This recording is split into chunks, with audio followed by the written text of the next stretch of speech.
tela já, né? Não vem com essa, não. Já sim. Positivo. Beleza. Então, o negócio é o seguinte, ó. O que eu vou mostrar para vocês hoje foi algo que eu tive. Não é exatamente o mesmo workflow, né? Porque o workflow era do cliente lá, então tem os dados do cliente e tal. Então, eu não vou passar exatamente aquilo lá, né? Porque não é legal a gente mostrar os dados internos, né? Então, assim, só para vocês verem, imaginarem o cenário, tá? O que eu tinha de problema? Eu tinha um workflow lá, um projeto, que ele gerava uns relatórios via web, ele entrava via web numa determinada página, e aí ele tinha que fazer o download de uns relatórios em formato Excel. Beleza, tudo bem. Mas era assim, tipo, 250 relatórios vezes 5. Ele tinha 5 sites diferentes que ele entrava e tirava em torno de 190 até 200 e pouquinho relatórios. Eu exagerei 250, até uns 215 mais ou menos. E aí, isso demorava muito tempo. O tempo de processamento era muito alto e o robô ele leva o mesmo tempo, ele fica esperando aquele relatório gerar, né? Enfim, o robô ficava quase 24 horas fazendo aquilo ali e eles queriam que acelerasse. Daí a gente colocou o agente turbo e acelerou um pouco, mas mesmo assim eles queriam mais rápido. E aí eu falei, gente, só se fizer via banco, né? E aí a gente fez via banco, beleza? Só que, no final, eu tinha que gerar o diacho do relatório Excel. E a cliente, ela queria o relatório exatamente do jeito que era gerado via web. Então, ela queria com o título igual, com o fundo do título igual. Ela queria com a formatação do relatório exatamente igual ao que ela tinha. E ela queria, e eu tinha dificuldade também de ter que gravar em vários momentos no mesmo arquivo Excel, só que em células específicas. E eu não conseguia fazer isso. Eu falei, gente, eu não. Falei para mim mesma, né? Eu não conseguia gravar num relatório, num arquivo que já tinha um dado exatamente numa determinada célula. E aí eu tinha que ir alimentando a cada processo, né? A cada rodada ali, steps que o workflow fazia, chegava num determinado ponto que ele tinha que gravar mais um dado. Aí ia mais para frente, chegava em outro ponto que ele tinha que gravar mais um dado. E beleza. E aí é isso que eu vim mostrar para vocês. Não sei se isso daqui é algo novo para vocês, mas para mim foi. Eu já tinha visto alguma coisa que o Fer tinha mostrado pra gente, que os indianos tinham trazido há um tempo atrás, mas eu não tinha usado isso, né? E eu não tinha usado com esse intuito da formatação. Eu acho que o Felipe já tinha mostrado uma necessidade, o Felipe da Servopa já tinha mostrado uma necessidade para mim disso. Eu não sei se o Felipe tá aqui com a gente. Acho que não, hein? Não ainda? Ah, então tá. Então, beleza. Deixa eu mostrar aqui para vocês. Então, o Excel é esse cara aqui, ó. Ele vai começar aqui, né? Vou dar um preview aqui só pra gente ver como que ele tá. Então, tá. Então, ele tá fechado. Eu tenho que deletar uns dados ali, calma aí. Que eu tava fazendo um teste antes de iniciar. Então, ó, ele tem um aluno, tem 3 colunas, né? Aluno, nota e status. Então, o que eu vou fazer é apagar esses caras aqui. Eu vou tirar a formatação dele também aqui, ó.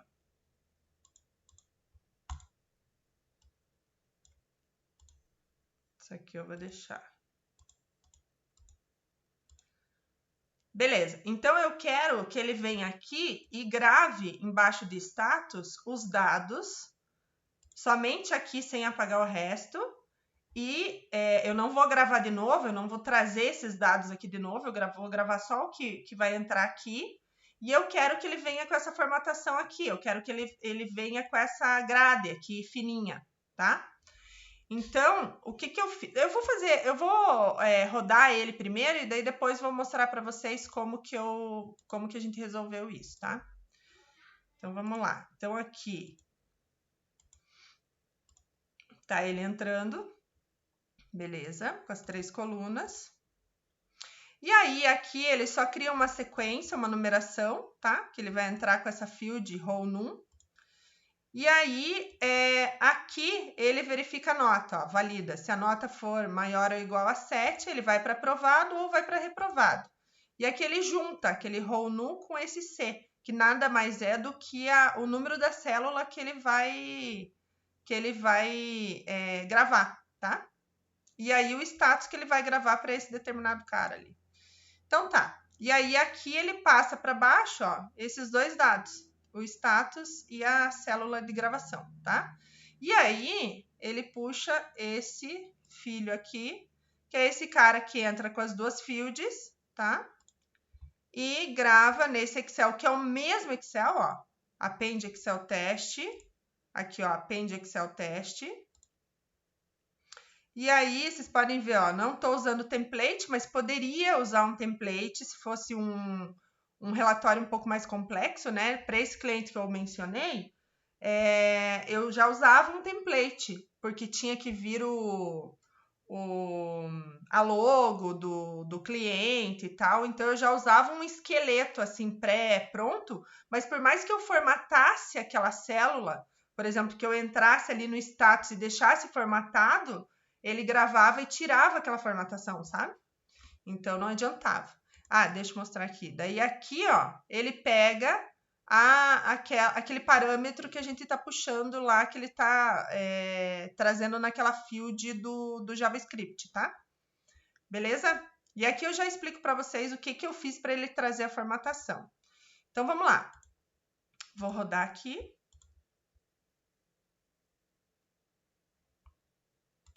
E aí, vamos ver como que ficou o Excel aqui, ó.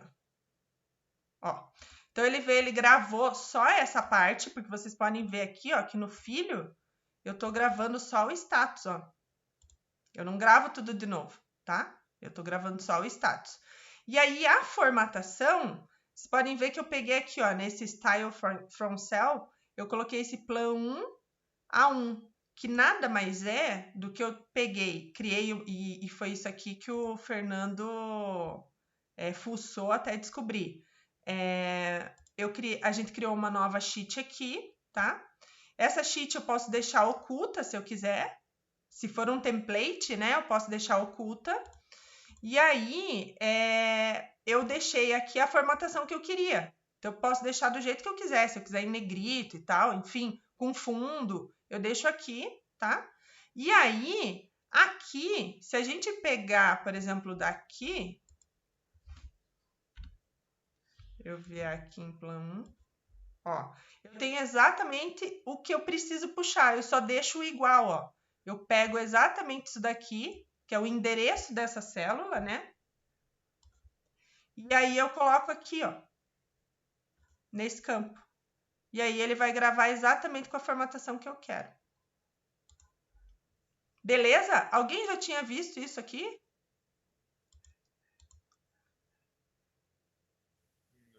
Não. Isso é Legal, muito né? importante, muito importante. Vocês conseguiram imaginar isso daqui na prática, assim? Oi, vários. Ah, legal, legal. Certo, mas por que não dá certo pegar do original? Tem que ser a segunda sheet. Pergunta essa difícil. Como assim? Por que não dá certo pegar do original? Ah, sim, entendi. Porque aqui, ó, deixa eu compartilhar de volta.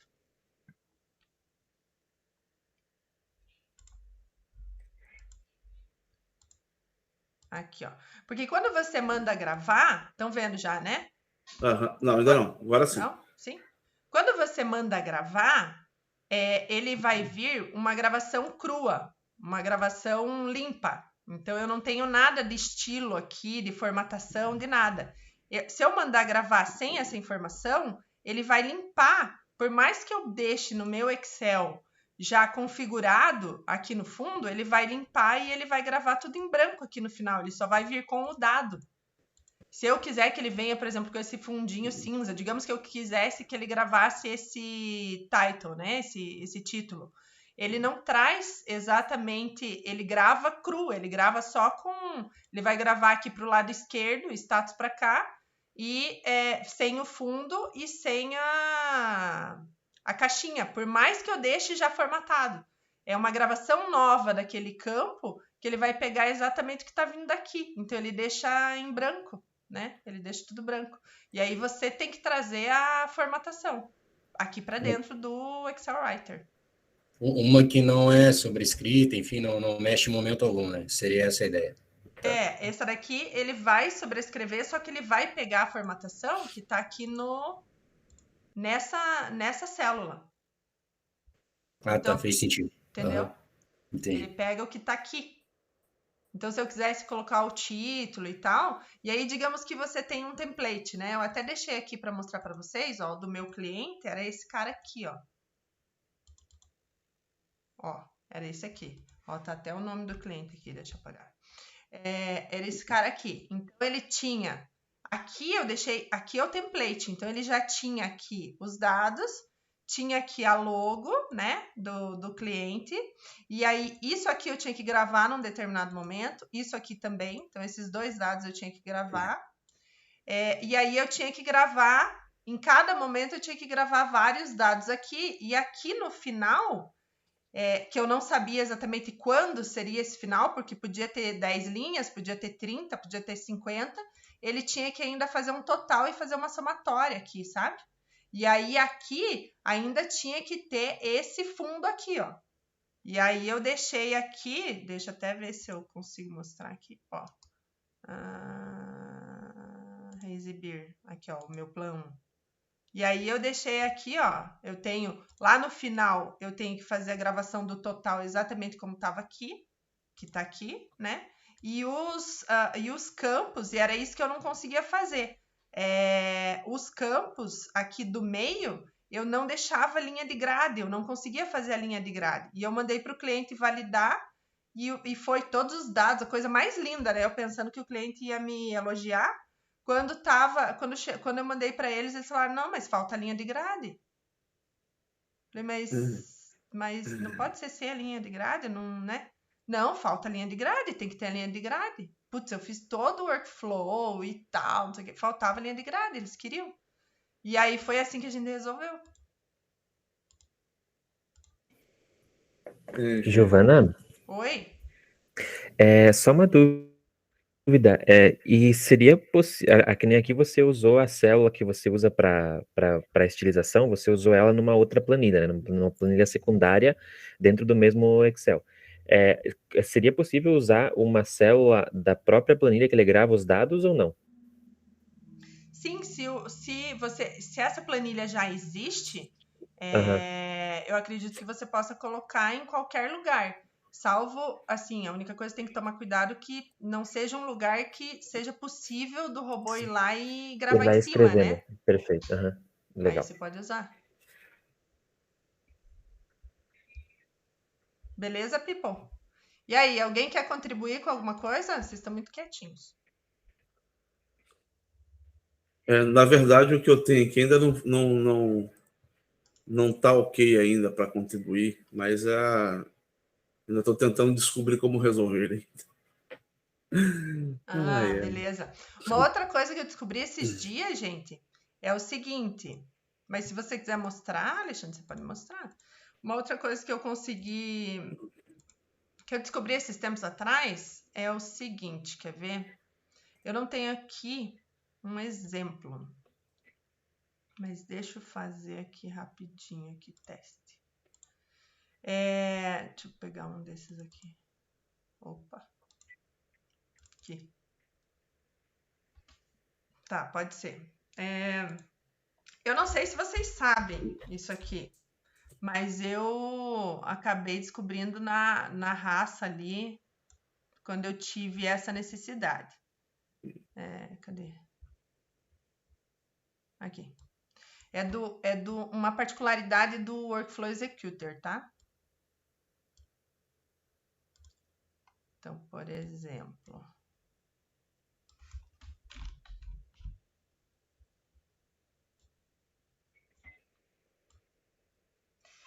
Então, acontecia o seguinte, ó. Desculpa, people. Tocou meu celular. Então, eu tinha o seguinte. Quando o robô... quando o meu workflow executor... mudou a carinha deles. Que bonitinho. Mudou. Tá mais lúdico. Ah, que bonitinho. Tá, vamos colocar aqui. E esse aqui, ó, eu vou fazer um error handling. Então, por exemplo, eu tinha essa necessidade. Eu tinha um workflow filho, que ele era web, e eu já tinha mapeado vários erros nele, só que de vez em quando ele dava erro em algum lugar que eu não tinha mapeado. E aí eu precisava que ele entrasse num outro workflow para verificar o quanto que ele já tinha feito nesse anterior e validar o quanto ele tinha, onde ele tinha parado e continuar dali, da onde ele tinha parado, sabe? Então eu precisava, quando desse erro, que ele viesse para o mesmo workflow, que daí tinha uma engenhoca lá que eu fazia uma verificação até onde ele tinha processado. E eu fazia isso daqui, fazia, e ele ia tanto, mesmo que ele acertasse ou que ele errasse, ele ia tanto para cá quanto para cá. Ele ia para os dois lados. Eu falei, cara, mas não pode, né? Tem alguma coisa. Já tava quase chamando os indianos. Aí até que eu vi isso daqui, ó, essa checkbox. Quando você quer que o teu workflow executor execute o error handling, faça certinho essa engenhoca aqui, o error handling para cá, você tem que marcar essa checkbox aqui.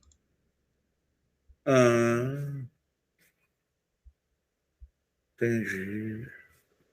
Beleza? Não sei se alguém já passou. Oi? Já, essa eu já sabia, já. Sabia? Anderson? Legal. Já. Legal. Isso daqui é uma particularidade, né, específica. Eu tenho uma questão ali quanto ao Excel, a hora que você puder voltar ali, só um ponto. Pode falar. É uma dificuldade ali que eu encontrei na outra semana, o pessoal já deve ter contornado, mas pensa na hipótese da planilha estar certa, o arquivo existe, porém, por obra do acaso, o cara colocou uma sheet diferente lá, que não existe. Como que a gente validaria esse erro? Porque nos meus testes ele completou, porém vazio. Não sei se fez sentido, se você entendeu. Eu não entendi. Imagine esse teu fluxo que você mostrou, pegando o Excel ali. Porém, imagine que isso vem do cliente e, por algum motivo, o cliente mudou o nome da sheet. Como você valida... Entendi. Mudou o nome da... Putz, cara, isso daí é BO. O que você pode fazer é, de repente...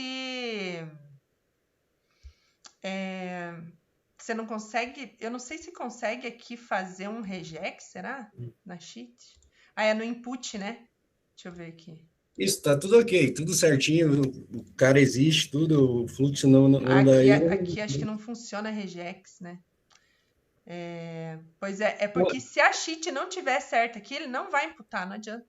Não vai. Não vai. Ele traz até zerado, ele passa ali. Zerado eu falo nulo, né? Eu quando eu precisei fazer isso, antes de eu abrir o input, geralmente eu faço uma checagem, né? Eu faço uma checagem no Python. Eu ponho um step, eu abro a planilha, verifico quais os steps, os sheets que estão lá.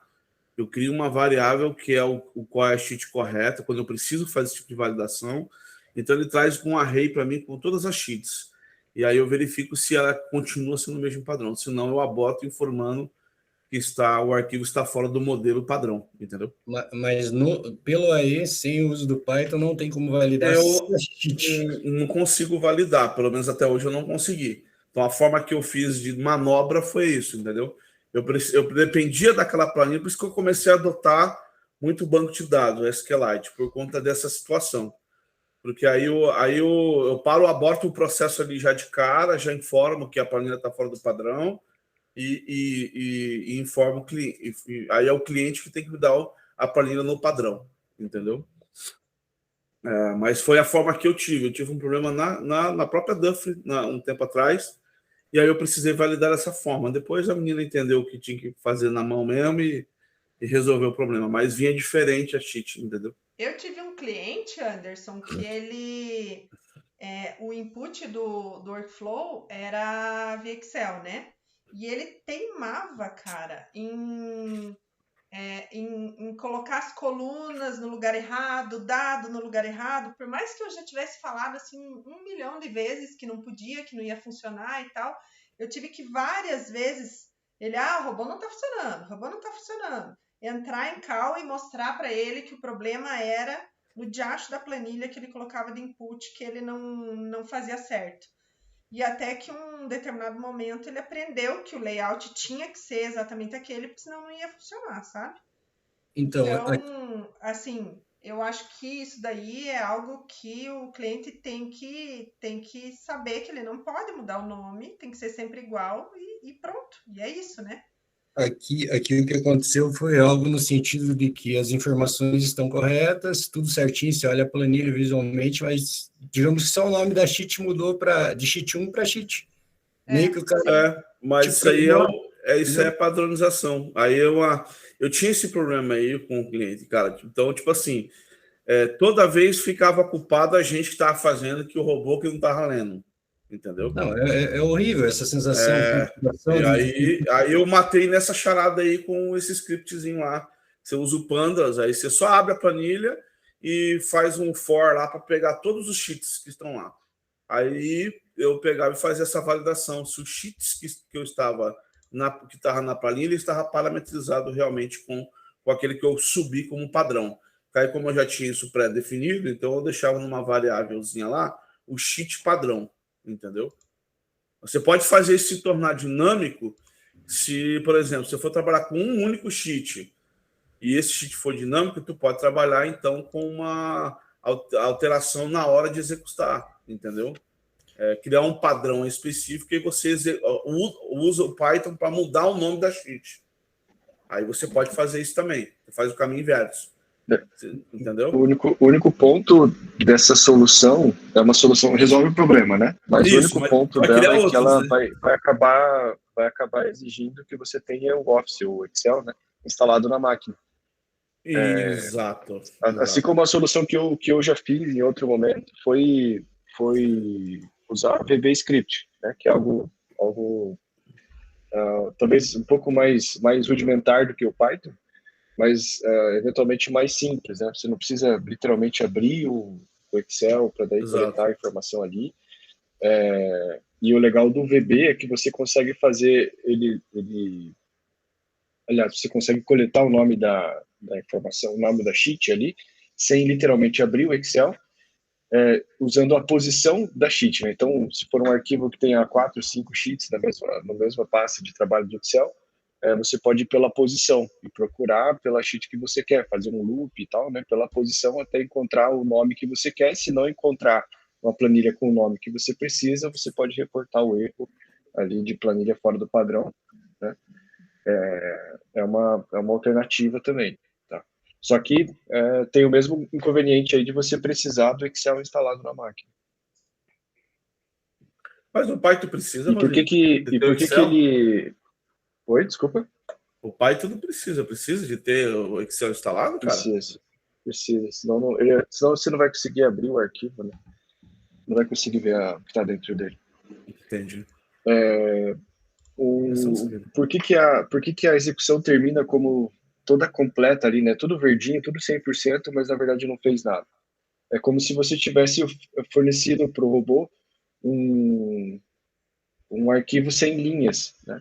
Ele não encontrar a planilha, ou não encontrar nenhuma linha dentro da planilha, ou não encontrar o arquivo que você apontou para o Automation Edge é exatamente a mesma coisa, né? Então ele vai dizer assim, olha, eu não tenho nenhuma row para executar, então tá tudo certo, eu acabei a execução. E ele vai te dar um retorno de completed lá, com sucesso e tal. Uma alternativa que você pode usar é você fazer 2 starts para o seu processo, tá? Então, deixa eu compartilhar minha tela aqui rapidinho. Eu percebi uma coisa que acontece com mais pessoas. Uma alternativa seria fazer algo assim, só que a minha internet está meio ruim, eu não sei como é que está aí para vocês.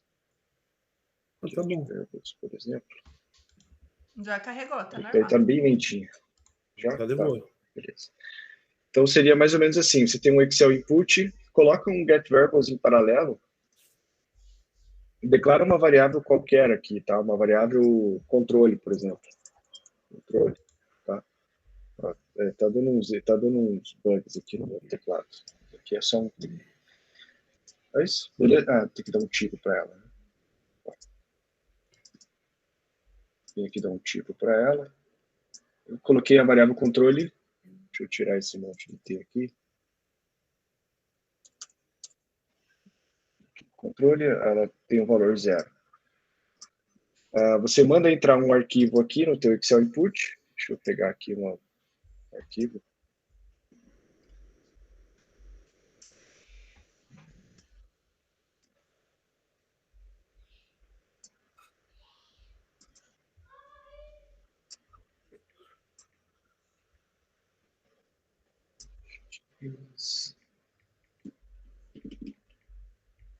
Só um pouquinho. Vou colocar aqui 00. Vou pegar tudo que tem lá.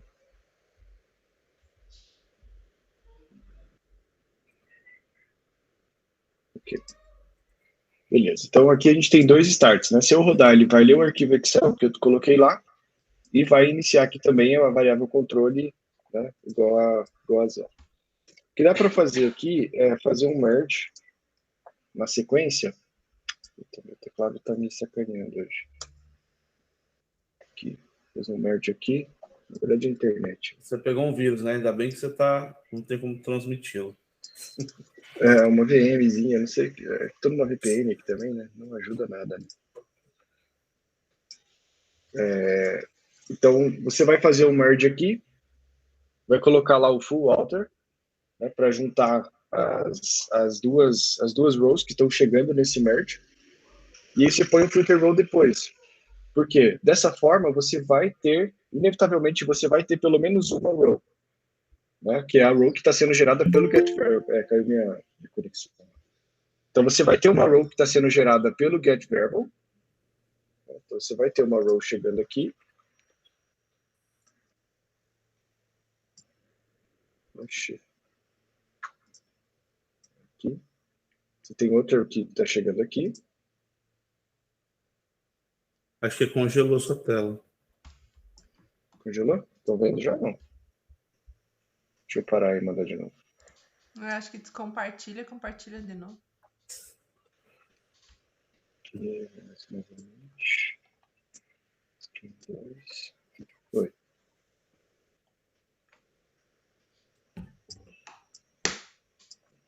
Estão vendo já? Agora sim. Como é que tu Beleza. fez o merge ali? Eu não fiz ele ainda. Ah, tá. Deixa eu só tô ligando ele aqui. Então aqui você pode colocar, você coloca aqui o first como sendo o Excel, o second como sendo o getVariables. Não precisa pôr chave, porque você não tem chave nenhuma, né? Não tem nada que ligue os dois. Só quero adicionar a controle no final, né? Eu só quero adicionar controle na row que vem aqui de cima. Ou seja, eu só quero garantir que nesse filter row que eu coloquei aqui, vai ter pelo menos uma row, tá? Então, se eu ler o Excel, tá? E o nome da planilha estiver errado, o arquivo não existir, ou a planilha não tiver nenhuma linha, né? Eu garanto que eu consigo chegar aqui. E qual que é a verificação que eu vou fazer aqui nesse filter row?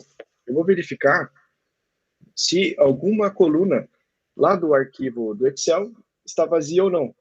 Aí pega uma coluna que nunca esteja vazia, né? Pega, sei lá, o nome da empresa, que nesse exemplo é uma coluna que é ou o código da empresa. Deixa eu ver se eu tenho o código da empresa aqui.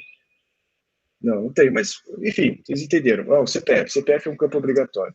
Então, assim, o campo CPF nunca vai estar vazio. Se o campo CPF estiver vazio, significa que essa variável, o fato dela estar nula, significa que o arquivo de Excel está vazio, né? Então, se ela não for nula, aí eu mando seguir em frente. Então, eu coloco aqui um dummy, só para exemplificar.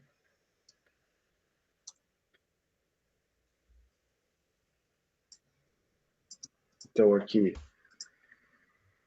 caso a variável CPF não seja nulo, significa que o arquivo está preenchido, ou seja, chegou o valor, né? Agora, caso contrário, aí eu saio aqui para uma tratativa aqui para baixo, né? Então, se o CPF estiver vazio, eu vou dizer que nós temos um problema com o arquivo de Excel que chegou. Você pode ainda colocar aqui no meio do caminho, por exemplo, um add sequence, que é até o mesmo comando que a Gi usou ali no exemplo dela, que é um comando que adiciona uma coluna, né, uma variável, um field, enfim, como queiram chamar, com o número da linha. Então, aqui você cria uma variável que ela vai ser o número da linha, aqui, né? Normalmente eu chamo de anyRow, quando o meu teclado não me sacaneia. Aqui, anyRow. O número da linha, né? Vai do 1 ao 999 ali. Então, na variável anyRow, eu posso checar só a primeira linha, porque a partir da primeira, se tiver mais do que uma, ótimo, significa que o meu Excel tem valor, né? Então, eu posso colocar aqui, ó, se o CPF não for nulo, ou melhor, se o CPF for nulo e, né, adiciona uma condição ali, né, e o anyRow, cadê o anyRow daqui? Eu marquei a checkbox lá, ou eu não salvei. For igual a 1, ficou como value name porque eu não troquei o nome lá. Então, se o CPF for nulo e for a primeira linha, daí eu inverto a condição aqui, né? Eu inverto a condição aqui. Então, se o CPF for nulo e for a primeira linha, eu sei que o meu arquivo tem problema, então eu saio aqui para baixo, e aí você pode fazer o que você quiser, mandar um e-mail para alguém avisando que o arquivo não está disponível, ou está fora do padrão, né? Assim você não precisa abrir o Excel, verificar, né? Você joga essa responsabilidade para o usuário que provavelmente fez o que não deveria, né? Então, usuário, corrija lá a tua parte do processo, porque se você não fizer direito, eu não consigo fazer a minha parte, né? Mais ou menos essa linha de raciocínio aqui. Acho que pode acabar ajudando aí. Interessante. Legal? Legal mesmo. Eu tentei utilizar uma tratativa, só que como o pessoal aqui não tem não usaram ainda, o tal do Empty ali. Aí o problema é que eu só consegui avançar para vazio. Eu acho que o step é Empty String. Aí para vazio ele checa ok, mas aí para quando está preenchido ele acaba travando. Mas essa solução que o Rosini apresentou é bem legal. Esse cara aqui? Legal, eu nunca usei esse cara. Vou testar ele também, para ver como que ele funciona. Que Isso, ele aí faz? ele pega Ele tudo detecta se a entrada é vazia, né? Pelo nome. E não configura nada, né? Ele só detecta e daí ele tem o quê? Ele sai para um verdade e um falso? Provavelmente. Não, esse step não gera nenhuma saída. Eu vou dar uma testada nesse cara aqui para ver como que ele funciona. Interessante. eu troquei o nome lá da sheet, né, e salvava o arquivo, aí ele reconhecia e aí ele entrava no filter host. Uhum. Mas aí o problema é quando eu preenchi, daí eu coloquei certo, aí ele atrapalhou a saída. Ele deu erro? Ele não... Eu não lembro agora, eu estava com pressa lá na hora, mas aí acabei não avançando na ideia. Deixa eu ver aqui, ó. Aqui eu tenho... interessante. Deixa eu mudar agora aqui o nome da planilha.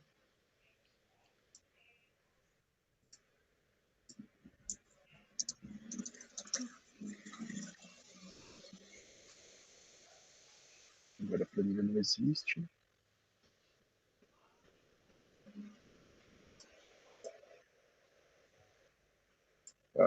Aqui já ia funcionar a tratativa aqui, ó.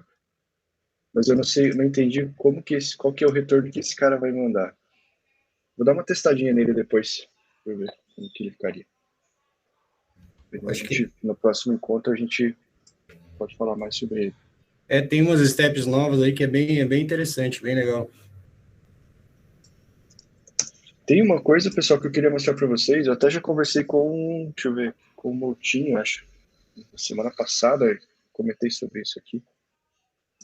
Que é uma coisa legal que o time da Índia compartilhou com a gente. Olha, isso aí Eles eu não botei para compartilharam. rodar ainda, mas eu quero ver agora. Beleza. Eu até sei o que é, Eu cara. não. O que acontece? Eles mandaram algumas coisas, tá? Não é isso aqui. A maneira como está aqui não é exatamente como eles mandaram. A gente fez algumas alterações aqui, porque a ideia inicial era que a gente conseguisse substituir o nosso Start Browser, o glorioso Start Browser.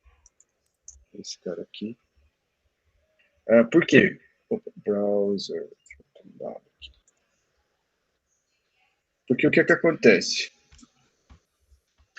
Todo mundo sabe que Automation Edge usa Selenium, né? Usa aquela biblioteca famosa Selenium. E o nosso Start Browser padrão aqui dentro do Automation Edge, ele tem algumas opções de configuração que são, na verdade, atributos ou tags ou possibilidade de configuração do Selenium. Né? Então, tudo que você vê aqui são coisas que você pode configurar no Selenium. Mas aqui, obviamente, não tem todas as coisas que o Selenium traz.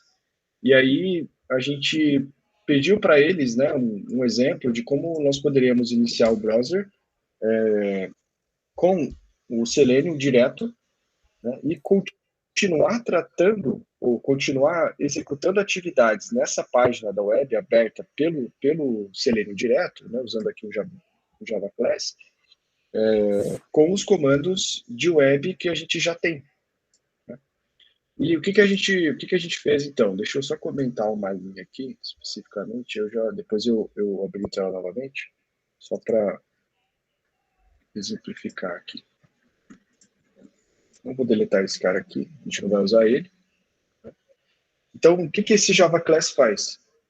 É um script, né, em Java que faz o papel do Start Browser. Então, aqui no caso, ele abriu a página do UOL, vai coletar um determinado valor ali, eu nem lembro qual é, mas ele só pega um valor e fecha. Tá? É um exemplo bem simples. Então, esse cara aqui passou a ser o meu Start Browser, e com esse cara aqui, eu posso mandar, de repente, a página abrir em tela cheia, não só maximizado, né, mas eu posso pedir para ele abrir em tela cheia, eu posso fazer ele abrir minimizado ou maximizado, igualzinho acontece lá no Start Browser. Eu posso dizer para ele que eu quero que ele utilize um perfil de usuário, né, então todo mundo sabe que o Automation Edge abre, né, pelo Start Browser, ele abre uma seção de navegador totalmente limpa, livre de cookies de sessão, né, cache e tudo mais. E quando você abre dessa forma aqui, você tem a possibilidade de passar esse argumento aqui dentro do Chrome Options, né, do Selenium, passando, por exemplo, qual é o perfil, né, o profile do Chrome que você quer usar. Então, aqui, obviamente, eu estou usando o driver do Google Chrome. Então, dá para passar a pasta onde estão as preferências do usuário, do perfil do usuário, do Chrome que você quer utilizar. Então, aqui no caso, eu deixei o guest profile, mas esse guest não existe mais. Deixa eu apagar aqui e rodar. Para vocês verem aqui. Ele demora um pouquinho, né? Então, mas se vocês repararem, ó, ele abriu uma seção de navegador e aqui ele já abriu com os meus favoritos aqui, né? Então tem área de suporte, tem uns favoritos meus aqui particulares e tal. Abriu com a minha sessão aqui logada, né? Porque eu mandei ele abrir uma sessão do navegador utilizando o meu perfil. Tá? Então, aí Então essa ele é uma passa a coisa ser não, aquela coisa não automática que fica como oculta, é isso? Massa, Exato, cara. exatamente. Tá? Então essa é uma das possibilidades. Tá? Deu um errinho ali, provavelmente alguma coisa que eu mexi. mas tem essa possibilidade. Não vou investir muito tempo aqui nisso, mas o que eu queria mostrar, que eu achei de mais legal nisso tudo, foi esse argumento aqui do headless, tá? Que eu sei que o Moutinho já faz isso lá no Python, talvez alguém também que já manje mais de Selenium aí, também já faça isso usando talvez o próprio Java ou Python ou qualquer outra linguagem, né? Mas a ideia aqui é o seguinte, é que ele faça toda a atividade, ou seja, ele execute o workflow que eu pedi, sem abrir a interface gráfica do navegador aqui para o usuário, né? Ou seja, ele abre o navegador, ele faz a atividade, ele aguarda a página carregar, ele coleta os valores, sem abrir a janela do Chrome, né? Aqui para o usuário. Ele abre essa janela, obviamente, mas numa camada no background, né? Então, se vocês olharem, perceberam aí que ele rodou, né, 11:48, ele levou aqui, sei lá, 20 segundos para rodar. E se eu vier aqui no meu preview data, aqui no get value, né, ele fez a coleta do valor de um determinado XPath que estava lá. Então, ele coletou ali a variável teste, né, que é justamente o texto que aparece lá na página. Isso tudo sem abrir a interface gráfica do navegador. Tá? Em alguns processos, ou para alguns processos, pessoal, isso pode ser muito interessante, tá? Porque você tem um menor consumo de recurso de máquina, né, para fazer isso, já que não precisa abrir o navegador e tudo mais. Em processos que sejam executados em agentes turbo, né, ou agentes com mais de uma thread disponível para executar processos em paralelo, também pode ser interessante, né, porque não corre o risco de confusão ali, de uma sessão na outra, uma coisa em cima da outra, né? Então, isso aqui é interessante de se utilizar em casos específicos. Eu não digo que vai usar isso sempre, mas fica uma ideia aí, tá? Aqui no final do script, depois eu posso compartilhar isso aqui. Oi, Virginia, pode falar. E você acha que usando ali o perfil do usuário, quando a gente está quebrando o CAPTCHA, por exemplo, né? Quando a gente abre no perfil do usuário, às vezes, dependendo do CAPTCHA, você não precisa nem quebrar, né? Ele nem aparece nada para você. Será que isso talvez ajudasse também, né? É um teste a ser feito, tá? Eu peguei um caso essa semana passada de uma sessão de CAPTCHA que, abrindo a página pelo Google Chrome, eu tinha um reCAPTCHA para quebrar, e aí fazendo pelo Firefox não tinha nada. Não tinha nem reCAPTCHA, nem CAPTCHA normal, nada. Então, pode ser que isso ajude, né? Então, abrindo a sessão com perfil de usuário padrão ali, talvez não tenha essa necessidade, né? É um teste a fazer. Legal. Tá? Mas não é possível. Aqui no final do script é onde ele. Oi, pode falar, Moutinho, desculpa. É só uma pergunta assim, é meio retórica, mas é mais para a gente poder trocar uma ideia aqui. Por exemplo, você colocou ali o browser 1, né? Pelo step não é possível mudar no processo. Por exemplo, faça um projeto todo em um browser 1, mas eu posso utilizar ele e um browser 1, 2, 3, como por exemplo Automation abre lá com vários, né? Vários ambientes. Sim, eu não consigo eu não consigo mudar isso fixado numa variável, cara. No próprio step. Isso aqui é uma string. Consegue. Porque isso aqui é uma string, né? Se você tiver essa informação numa variável anterior, você põe aqui no lugar. Entendi. Então eu posso startar. O que a gente não recomenda mudar o que a gente não recomenda mudar são essas informações aqui, né? De instância ID, driver, delay e tal. Isso aqui a gente não recomenda mudar, mas de resto, porque o nome que você colocar aqui é uma string. Então, se tivesse uma variável, beleza. Só que a única coisa é que aqui tem que ser o mesmo, né? Porque aqui não é aberto, aqui você não consegue editar. Certo. Então, só deixar o padrão ali. Entendi. Saquei a parada. Eu posso aumentar a quantidade, por exemplo, no tools ali de quantos browsers eu vou utilizar para um determinado processo, né? E aí eu posso botar, por exemplo, minha máquina tem recurso que eu consigo tranquilamente utilizar até 5, por exemplo. Então eu posso rodar ali, passar para ele carregar 5 com variáveis separadas. O que acontece é que esse número do browser, tá? Ele vale para o workflow, para aquela requisição. Então, por exemplo, teve um projeto até da Azul mesmo que a gente fez, a gente usa 4 sessões lá. Então lá tem 4 browsers. tá? Exatamente. Se rodar outro em paralelo, ele vai ter os seus próprios 4. Então, não é porque eu estou usando 4 em um que o outro vai ter que ser o 5, 6 ou até o 8, entendeu? Então vai ter que ser separado, vai ter que ser startado à parte mesmo. Por isso que você tem aqui, ó, o Instance ID, tá? É para isso que serve o Instance ID. O Instance ID é o número da requisição do portal. Então, naquele número de requisição do portal, eu tenho um browser 1, eu posso ter um browser 17, tanto faz. Você coloca quantos você quiser. Se rodar outra requisição em paralelo, ela vai ter do 1 ao 17 também, sem problema nenhum. Tá? É porque aí são instâncias diferentes, por serem requisições diferentes. Beleza. Me abriu a mente agora. Show de bola. Tem uma ideia agora. Agora tem uma ideia. E nessa linha que a Giovana comentou do CAPTCHA, ele faz a quebra aí por dentro também? Sem abertura? Pode fazer, né? Se você olhar, por exemplo, lá na página do Death by CAPTCHA, ele tem lá um script em Java, né, que você pode adicionar aqui dentro, um script do Java para fazer interação com a API do Death by CAPTCHA e resolver esse CAPTCHA.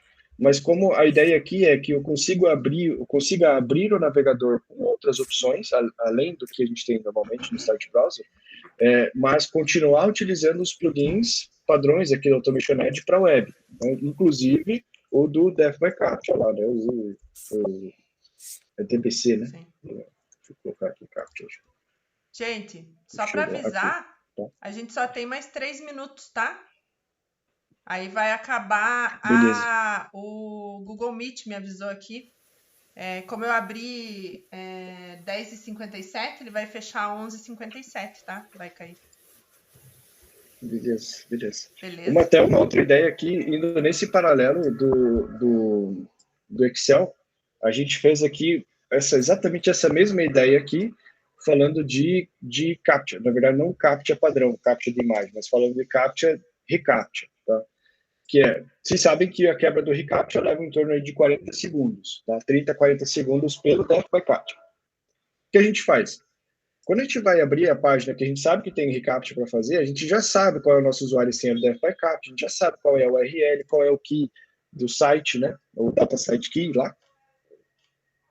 O que a gente faz? A gente manda navegar, abrir o navegador, acessar a página, não sei o quê. Em paralelo, pessoal, a gente já chama aqui o Death by CAPTCHA. Então, ficaria algo assim, né? Deixa eu pegar aqui.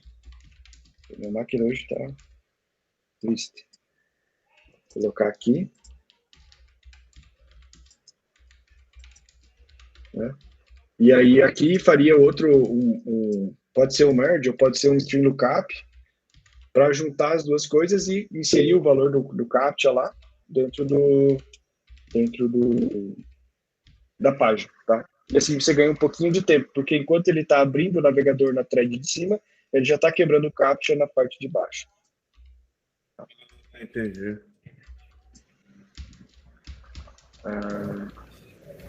Bom, pessoal, o tempo está acabando aí. Só agradecer a disposição de vocês aí, por todos terem participado. E com certeza a gente vai marcar outros encontros aí, a gente vai se falando ali pelo Telegram. Gi, obrigado aí, parabéns pela iniciativa. Show de bola. Fazer a coisa acontecer. Parabéns aí, Valeu, Gi. Obrigado. Valeu, obrigado. Obrigado. Foi muito top isso aí, muito top, meu. Legal. Tchau, Espero que vocês pessoal. tenham aproveitado bem. Tinha mais pessoas querendo falar hoje, né? Mas infelizmente não foi possível. Vamos conversar lá no Telegram pra gente marcar uma nova data, tá bom? Muito obrigada e bom final de semana para vocês, people. Ótimo. Obrigado.